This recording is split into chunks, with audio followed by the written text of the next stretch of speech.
¿Qué tal? ¿Cómo están ustedes? Sean muy bienvenidos a un nuevo episodio de nuestro programa de la región al mundo. En esta sexta temporada, nuestro segundo capítulo de este segmento, queremos conversar acerca de la contingencia de Estados Unidos, la situación sanitaria en el país del norte y también cómo la emergencia por el COVID-19 puede afectar o también puede influir en lo que son las elecciones presidenciales que se registrarán este año. Esperamos en Estados Unidos. Para hablar de este tema tenemos a dos grandes invitados a quienes paso a saludar. Jean Simon, académica de la Universidad de Concepción, también parte del pool de especialistas del programa de estudios europeos. Jean, ¿cómo estás? Muchas gracias por tu tiempo y por tu compañía.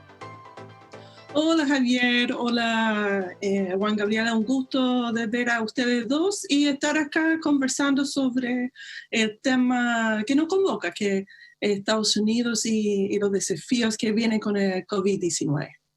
Sí, efectivamente, Jean ya lo saludaba. También nos acompaña Juan Gabriel Valdés, ex embajador de nuestro país en Washington, ex canciller, también actual académico de la Universidad de Chile. Juan Gabriel, ¿cómo estás? Y también muchas gracias por sumarte nuevamente a De la Región al Mundo.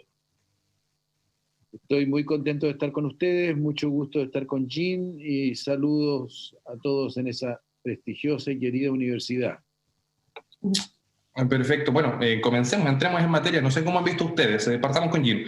Lo que tiene que ver con el manejo de la crisis en Estados Unidos, hemos recibido ya desde hace bastantes semanas informaciones por estado, porque sabemos que es un funcionamiento territorial distinto a lo que nosotros estamos acostumbrados, pero en líneas generales, si tuviésemos que hablar de la administración Trump, ¿cómo se ha enfrentado la crisis, Jim? ¿Cuál es tu balance hasta ahora? Bueno, yo creo que hay que diferenciar entre cómo se va manejando. Me parece que se ha transformado en un estilo Trump, ¿cierto? Han hecho, ¿cierto?, diariamente esa conferencia de prensa, que es algo novedoso por el gobierno de Trump, porque en general han limitado como la conferencia de prensa oficiales antes, pero como ahora no puede salir a su rally, a hacer como más presencia en distintos territorios, había concentrado más en esa conferencia de prensa, donde va trabajando justamente con su task force, ¿cierto? Su comité que va dirigiendo el tema de la respuesta federal hacia COVID-19. Y que llama la atención es la fragmentación hasta la incoherencia entre las distintas posiciones que se va planteando, ¿cierto? Habla Trump y muchas veces sigue, ¿cierto?, la pauta asignado, yo imagino, por el mismo Task Force, pero después tira un tweet por acá planteando otra posición, dice cosas tan locas también a veces que después lo que son los médicos dentro del equipo entren para ir trabajando, para, de cierta manera, buscando entregar un mensaje mucho más claro al público en general, pero esa incoherencia entre los mensajes va generando yo diría, un problema en muchos casos, que ha transformado en una figura importante desde Estados Unidos, es decir, el Dr. Fauci, que es un destacado médico, que fue una de las personas que lideró la lucha contra el VIH, experto en el tema. Como son muchas de las personas van mirando a él y su autoridad basada en la ciencia para tomar decisiones. Pero yo diría en general, no creo que Juan Gabriel va a tener una posición diferente, que el manejo de nivel federal ha sido inefectivo, ¿cierto? Que más que ayudar a complicar los temas, especialmente el rol de Trump. Sí, ahora, Jim, ¿cuál es el límite entre lo que podemos definir como un estilo comunicacional, también como con un estilo de hacer política? Porque si es por ruedas de prensa, nosotros en Chile también tenemos mucho de qué analizar en cuanto a las formas. Bueno, en Estados Unidos siempre se llega a otro límite cuando se habla de Donald Trump, pero cuando hay un desprecio en sus palabras, al parecer, en lo que es la ciencia, la evidencia científica, ¿eso también se ha traducido en política de Estado en Estados Unidos? ¿O hay también un armazón, ¿no? un nivel también de preparación interna que permite que incluso las políticas se vayan desarrollando más allá del factor presidencial? Es bien complejo. Yo diría, en general, las recomendaciones que salen oficialmente desde el gobierno, que son más bien desde los expertos, han sido lo correcto, ¿cierto? Van planteando una serie de criterios que tienen que considerar para antes de ir abriendo la cuarentena, ¿cierto? El lockdown y todo eso. Pero al mismo tiempo, y es donde se va generando esa confusión, Trump va apoyando a la protesta, ¿cierto?, que han surgido para demandar que se deje de hacer tanta cuarentena, tanta lockdown, y que se permita a la gente volver a sus trabajos, abrir restaurantes, volver a una serie de temas, ¿cierto? Y ese ha pasado, por ejemplo, en el estado de Georgia, a pesar que no cumple con las recomendaciones del gobierno, ha ido abriendo, y eso tiene que ver con lo que planteaste al inicio, ¿cierto?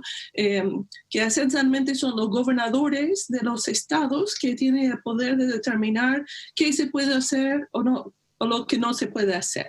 Ahora, la posición oficial del gobierno son más bien recomendaciones que han sido bien fundamentadas, ¿cierto? Pero ese tema de Trump ha ido transformando, y una de las posiciones que se escucha, aunque no es 100%, pero se ha generado una polarización o politización de la respuesta en relación a COVID-19, donde en general los republicanos, que ha visto hasta los senadores que no han respetado las recomendaciones, y los gobiernos estatales o los gobernadores también, como eso en estados que son más demócratas, tienden de respetar y de implementar las recomendaciones tanto desde el gobierno como de la Organización Mundial de la Salud de manera bastante conservadora para ir abriendo, mientras que los estados republicanos, aunque no todo, por ejemplo, Ohio es una excepción, va como desechando esas recomendaciones y están abriendo ahora a pesar de un alto nivel de contagio y que en verdad no han aplanado la curva como hablamos acá en Chile.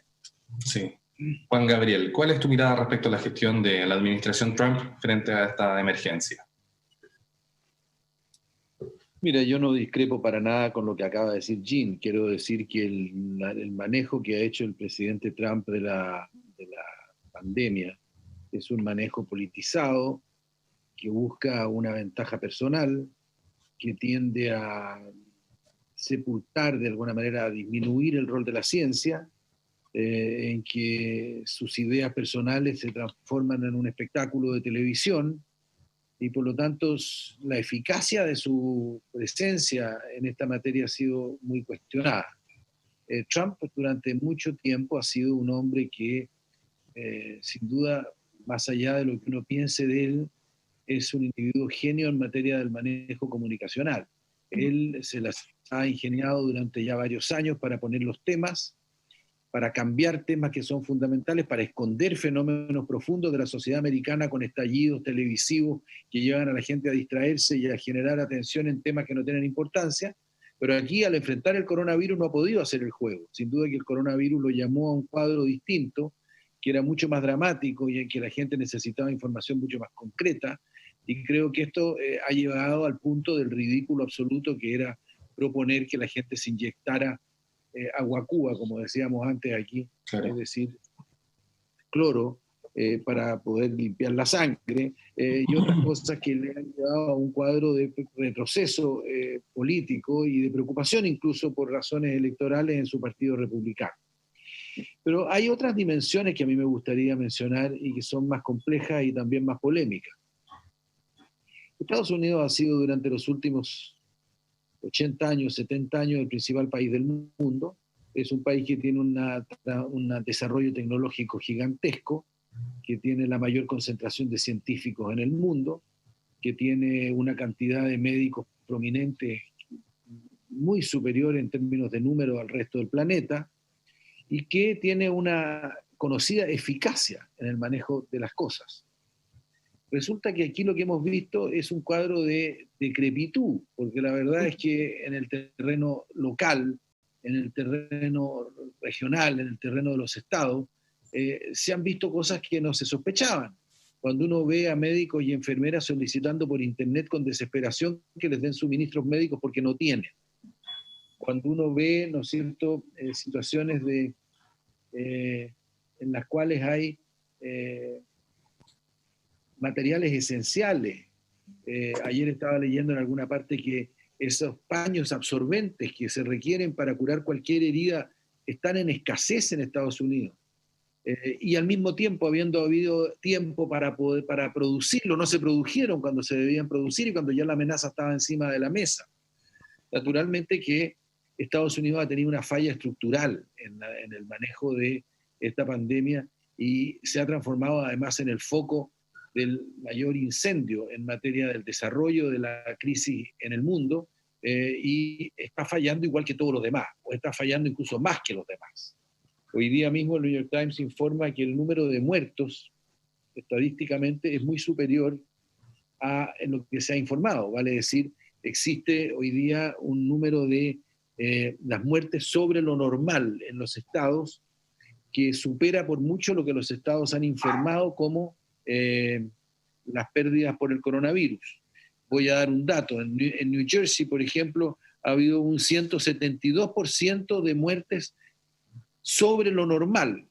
Y sin embargo, ese 172%, que significa más de 5.000 muertes adicionales, no estaban dentro de los datos que se estaban informando en torno al coronavirus. Por lo tanto, el cuadro sin duda que es difícil, no depende solo de Trump. Hay en Estados Unidos hoy día un cuadro de dificultad para enfrentar eso, y eso tiene que ver, yo creo, con un sistema económico que tendió a privilegiar lo privado, lo comercial, lo mercantil, por sobre las necesidades de la gente. Ese es el fondo de toda la explicación. Sí, porque cuando hablamos de salud tenemos que también tener en cuenta las particularidades del sistema sanitario norteamericano, que es muy disímil incluso a lo que nosotros estamos acostumbrados en nuestro país. Juan Gabriel, esto es una posibilidad también para reflotar una discusión que estaba presente, por cierto, en las primarias demócratas, sobre todo, que tenía que ver con el Obamacare o con el sistema de salud estadounidense, de manera de poder dar un salto hacia adelante en materia de lo que tiene que ver con salud. O quizás también es una oportunidad para que se replieguen aquellos que creen que el sistema tiene que ser también provisto por el mundo privado en Estados Unidos. Yo creo que esto sin duda que acelera y justifica muchos de los planteamientos que hizo Bernie Sanders durante la elección.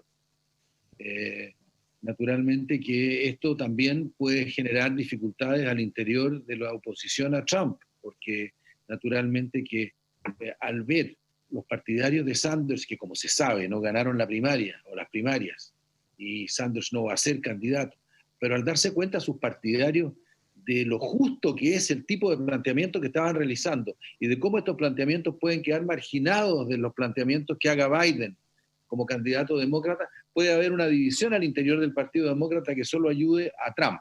Por lo tanto, es un tema muy difícil de manejar, yo creo. Hoy día hay un debate, ayer se supo, no es verdad, que al suspenderse las primarias de Nueva York, en la cual quería seguir participando Bernie Sanders para poder acumular delegados que pusieran presión sobre el programa de Biden. Al suprimirse esa primaria, Sanders protesta, dice que es un atentado en contra de la democracia norteamericana y quisiera igual seguir insistiendo en la convención demócrata de que sus planteamientos, particularmente los que tengan que ver con salud y salud para todos y el seguro obligatorio para todos, que es su postura, se impongan en el programa de Biden, cosa que efectivamente va a generar todo tipo de debates.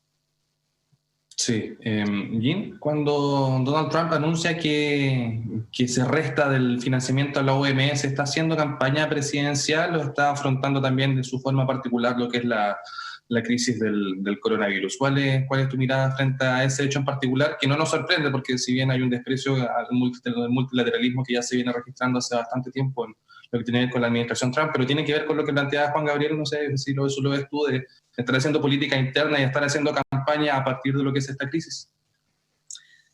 Mira, hay todo un debate sobre el tema de cómo abordar el tema de la política eleccionaria dentro del contexto de COVID-19, ¿cierto? Y ha sido un desafío especialmente para el equipo de Joe Biden, porque como no puede tener rallies presenciales, etcétera, no puede generar la conexión, como no está en una posición de autoridad como Trump, que puede hacer su conferencia de prensa diaria, tampoco tiene mucho visibilidad dentro de los medios de comunicación, que está desarrollando una estrategia, va generando que uno tiene que buscar 8 maneras. Yo comparto en general el análisis que ha hecho Juan Gabriel en relación al Partido Demócrata, que el sistema de salud en Estados Unidos es un sistema privado. En verdad, uno no podía hablar que casi no hay salud pública y como consecuencia no hay una capacidad de responder. A pesar de la capacidad técnica en términos de medicina, no hay capacidad de responder porque está todo mercantilizado. Me parece allá Chile debe hacer una reflexión también y ir fortaleciendo su sistema de salud. Pero al mismo tiempo no veo que vamos a ir fortaleciendo la salud pública en en Estados Unidos, justamente por toda la politización y la división de los medios de comunicación. Hay que pensar que la persona que vota por Trump generalmente miran otros canales que no están disponibles necesariamente en Chile, que es Fox. Por eso, cuando hablamos de Trump y su posición en relación a la Organización Mundial de Salud, yo encuentro que ese es mucho discurso, pero al final lo que van trabajando adentro de las relaciones exteriores de Estados Unidos van siguiendo trabajando igual. El rol de Estados Unidos es muy interesante en ir fortaleciendo las respuestas de salud pública en otros países, especialmente si pensamos en los países africanos que enfrentaron el tema de Ebola. Varios años atrás, Estados Unidos jugó un rol muy importante para apoyar. El mismo CDC, el Centro de Control de Enfermedades de Estados Unidos, hasta hace poco, en verdad, ha sido una autoridad para enfrentar tipos de epidemia como estamos viendo ahora. Como eso, mucho de lo que pasa es esa desconexión de Trump que va obstaculizando de vida a su posición política, pero yo diría no va a transformar de manera fundamental si no está reelegido, ¿cierto? Yo diría mucho depende de lo que pasa con la reelección, pero en el corto plazo no se va a transformar mucho la relación con la Organización Mundial de Salud. Uh-huh. Juan Gabriel, tú lo mencionabas en tu anterior respuesta. Sí, bueno, también puedes agregar un punto según lo que estabas diciendo yo, pero te quiero plantear otro tema porque tú nos decías que por muchas décadas estuvimos acostumbrados a ver a Estados Unidos como el principal país del mundo, ¿no? Marcando pautas, generando bienes públicos globales, lo que le corresponde a una potencia. No obstante, ese rol se ve precisamente amenazado por lo que sucede con China, no solo ahora en el contexto de esta emergencia, sino ya hace varios años. Entonces, no sé si sientes tú que asistimos a un cuadro en que hay una potencia que está en declive y hay una potencia que está en ascenso y que el coronavirus no hace otra cosa más que acelerar ese proceso. Mira, yo creo, voy a decir una cosa desde un punto de vista más normativo primero y después voy a lo que me dices. Yo estoy convencido de que Estados Unidos tiene un rol muy importante que jugar en el mundo y lo ha jugado durante muchas décadas. Es decir, siento que Estados Unidos tiene que ocupar su rol. Y desde ese punto de vista hay que pensar que en crisis financieras pasadas y en crisis de carácter también sanitario como el ébola, que yo estaba en Washington y vi la reacción de la Casa Blanca y participé en reuniones en las cuales el propio presidente Obama se hizo presente para destacar la gravedad que podía tener una pandemia en el mundo, particularmente si partía en territorios que son totalmente desprovistos de todo, como está África. El rol de Estados Unidos es fundamental y no lo ha podido cumplir en buena medida por la manera como Trump sabotea la propia capacidad de Estados Unidos de liderar. Porque al fin y al cabo voy a poner temas que son muy de paso, son temas profundos cada uno, pero está, por ejemplo, el tema complejo de cómo enfrentar a los países pobres que van a sufrir con una profunda depresión y recesión económica lo que salga del coronavirus. El Fondo Monetario Internacional tiene reservas precisamente para ese tipo de situaciones que no están siendo autorizadas hoy día por el presidente Trump. Por lo tanto, Estados Unidos no está ejerciendo liderato en el Fondo Monetario, sino que lo está paralizando. Se va a producir una vacuna dentro de poco tiempo, pero no tenemos la menor idea de cómo se va a distribuir ni quién se va a encargar de distribuirla, porque el sistema internacional está debilitado, porque Estados Unidos no ha hecho nada por fortalecer el mundo de Naciones Unidas, sino que al contrario, privarlo de fondos y dejarlo fuera del sistema, en el mejor de los casos. Hay países que están sufriendo la peste de una manera dramática y que al mismo tiempo están siendo sancionados económicamente por Estados Unidos, como es el caso de Irán, Venezuela, Cuba y otros. Es decir, no hay liderato desde el punto de vista de un gran esfuerzo sanitario mundial en el cual Estados Unidos aparezca dando línea de lo que se debe hacer. Eso no existe. China no tiene capacidad hoy día ni tecnológica ni económica para reemplazar a Estados Unidos. China es un país ascendente sin duda y es una extraordinaria potencia, pero en la práctica le queda tiempo todavía para enfrentar una competencia con Estados Unidos mano a mano si Estados Unidos tuviera un liderato adecuado. Ahora, lo que es muy preocupante es no el hecho de que uno vaya en un cuadro de decaimiento, y yo no creo en eso necesariamente, y el otro vaya en un cuadro ascendente, lo que sí creo que va a tener accidentes en el camino, porque China sigue siendo en buena medida en algunas áreas un país en desarrollo, sino que lo que me parece grave es el conflicto entre ellos. Hoy día ellos han vivido 46 años en el mismo sistema, pero con vaivenes, topones, enojos, mejorías de carácter, etcétera, pero hoy día hay una ruptura, hoy día hay una pérdida de imagen en Estados Unidos de China muy fuerte. Estaba leyendo algo del Pew Research, que es la mejor encuestadora, o sin duda el mejor estudio de opinión pública que existe en Estados Unidos. Más del 60% de los norteamericanos declaran tener una mala imagen de China, cosa que no pasaba antes. Y los chinos han creado también la teoría de que el virus se inventó en Estados Unidos. Entonces hay una competencia, hay una especie de guerra por el coronavirus que puede llevar a consecuencias dramáticas, sumada a la guerra comercial que se hizo, que era también artificial e inventada por Trump, y a gente que está proponiendo cosas bastante absurdas, como uno de los asesores de Trump, famoso por su antichinismo, que se llama Peter Navarro, que está proponiendo diariamente memorándums a Trump para dejar de comprar a China cualquier implemento médico y producirlo solo en Estados Unidos. Es decir, volver a una suerte como de encierro completo. Entonces, en ese contexto, lo que me preocupa es la competencia entre estos dos países que debieran colaborar para poder sacar al mundo de la situación totalmente peligrosa en la cual se encuentra hoy día respecto de la pandemia. Sí. Jean, ¿cuál es tu mirada del coronavirus en clave Estados Unidos-China? Bueno, sí, yo comparto lo que ha dicho Juan Gabriel, que quizás yo soy menos optimista en relación a Estados Unidos. Sí, ha cambiado, hay una actitud más negativa hacia China, ¿cierto? Pero yo diría, lo más importante, ha ido fortaleciendo ese aislamiento que busca Estados Unidos, y que COVID-19 de cierta manera también ha dado la posibilidad de ir cerrando las fronteras. Hay que pensar en todo lo que pasó o que está pasando todavía con los inmigrantes que vienen de las Américas, ¿cierto? Y la frontera ya, y uno tiene la sensación que no se ha hablado mucho en la noticia, pero al final lo van a dejar morir a las personas que están en transición, ¿cierto?, de llegar a Estados Unidos. Van a dejarlo en condiciones insanitarias, y que aún más grave en el caso de COVID-19. Como eso, Estados Unidos no lo veo que va a seguir cumpliendo su rol de proveer bienes públicos, y ese es algo que deberíamos enfrentar como el resto del mundo, ¿cierto? Y comparto el análisis de Juan Gabriel, que no es claro cómo China va a abordar ese tema.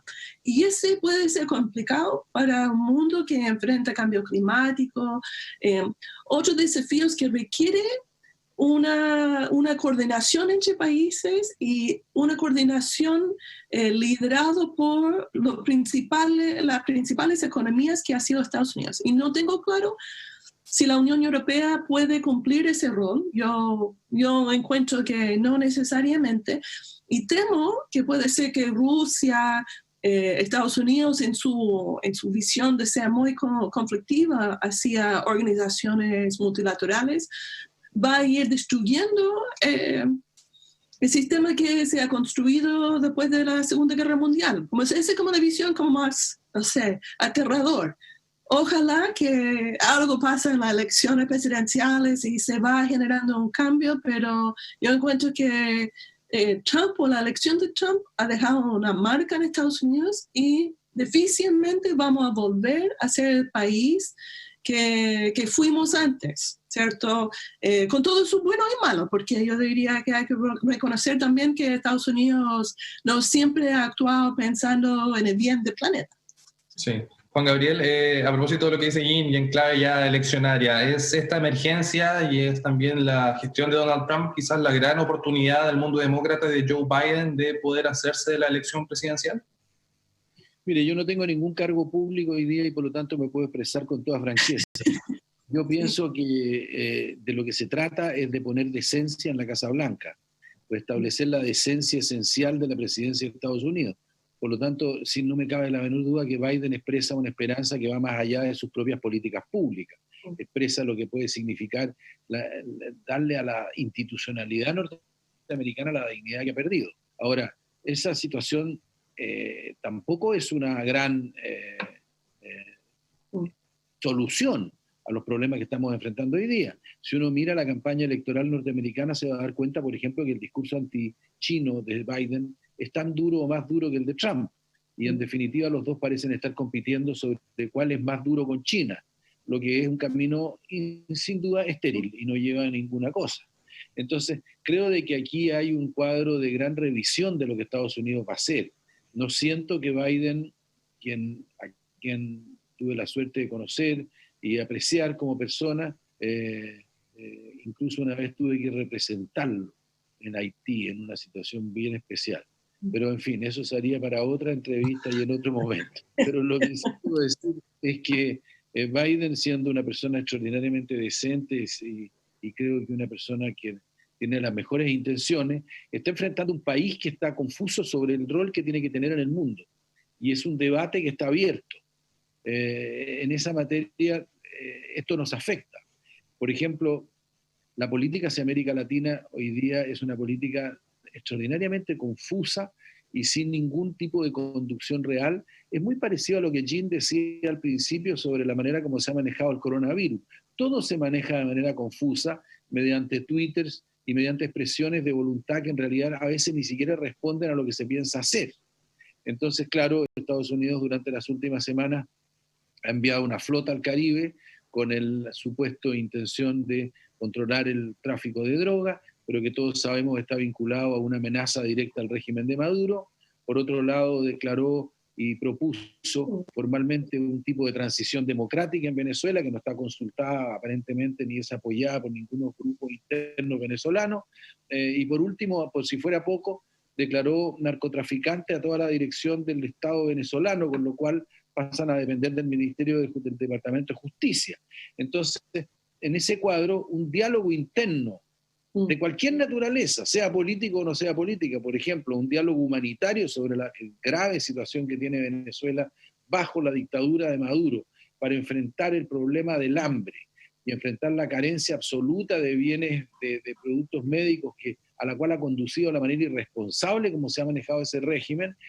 Siendo eso así, hoy día la única solución es un diálogo entre venezolanos para enfrentar tanto el coronavirus como enfrentar una posibilidad de una salida política al cuadro en el que están. Estados Unidos, en vez de contribuir a eso, y creo que los chinos sí tratan de contribuir a eso, Estados Unidos manda una flota. Entonces, naturalmente, que como política latinoamericana es penosa. Sí, efectivamente. Y Jean, para cerrar, bueno, si pensamos en las elecciones presidenciales también hay que mirarlo desde la perspectiva del mundo demócrata, que hace algunos meses se veía también bastante disgregado luego de la bajada de Bernie Sanders, una figura de Joe Biden que tampoco concita muchos apoyos del ala más progresista del partido. Y es esta también una gran oportunidad para el mundo demócrata de generar esa unidad que no se había apreciado hace algunos meses y que ahora también puede derrotar efectivamente a Donald Trump.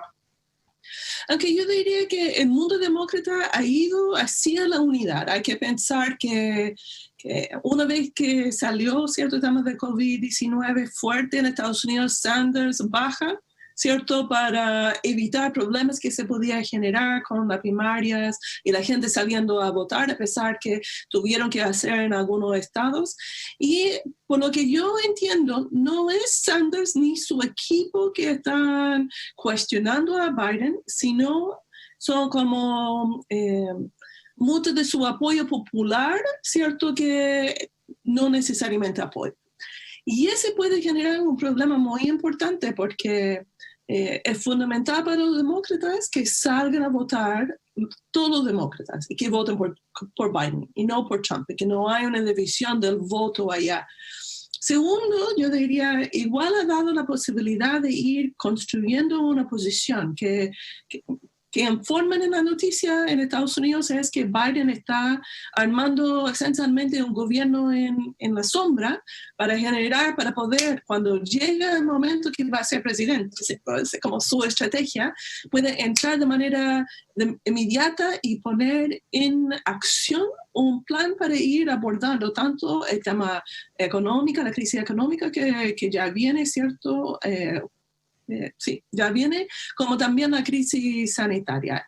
Y eso yo diría es importante. Y quizás para cerrar, dicen que parece que esta semana, al inicio de la próxima semana, va a anunciar los candidatos que está considerando como vicepresidenta. Vale. Porque se ha confirmado que seguramente va a ser una mujer y casi seguro que sea una mujer afroamericana. Perfecto, la compañera de fórmula de Joe Biden. Sí. Exacto. Perfecto, tanto a Jean Simon, académica de la Universidad de Concepción, como a Juan Gabriel Valdés, ex canciller y ex embajador, les queremos agradecer por habernos acompañado en De la Región al Mundo. Muchas gracias, un gusto de ver a los dos. Muchas gracias.